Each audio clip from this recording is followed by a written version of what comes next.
महाराज जी, मैं छोटे बच्चों एवं लोगों को जब बिना पादुकाओं के चलते देखती हूँ तो उन्हें गर्मी से बचने के लिए पादुकाओं प्रदान करने का प्रयास करती हूँ। महाराज जी, इनका ये कहना कि बट कुछ लोग कहते हैं कि खान पान की सामग्रियां ही प्रदान करनी चाहिए क्योंकि हम देंगे तो आगे हमें वो प्रदान करेंगे। नहीं नहीं, ऐसा ऐसा उसमें नहीं, तो जूता दोगे तो जूता ही मिलेगा।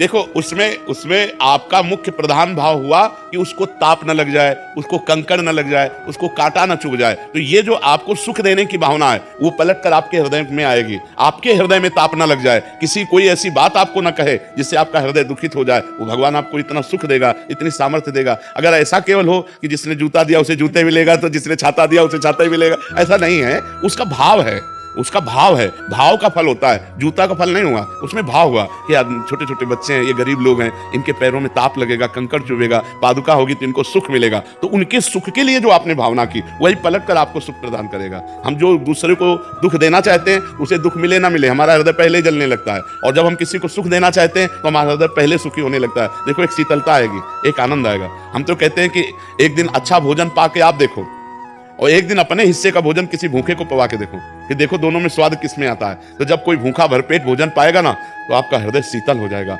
कभी भोजन पाने से आपका हृदय वैसा नहीं होगा जैसा किसी भूखे को भोजन पवा देने से होगा। सर्दी में कोई कांप रहा है, अपनी शाल उतार करके उसको उड़ा के देखो तो आपका हृदय एक महान हो जाएगा, एक शीतलता आएगी, आपके हृदय में एक आनंद आएगा। तो ये परोपकार की भावना, परहित सरिस धर्म नहीं भाई, पर पीड़ा सम नहीं अधमाई। तो ये सिद्धांत गलत है कि जो देंगे वही मिलेगा, ऐसा भाव नहीं है। आप जो दे रहे हैं उसमें जो भाव है, नहीं, बीमार को सुख देने की भावना है कि उसका रोग निवृत्त हो जाए और वो सुखी हो जाए, तो वो भावना लौट कर आपके अंदर आएगी और आपको सुखी कर देगी। बात ऐसा है।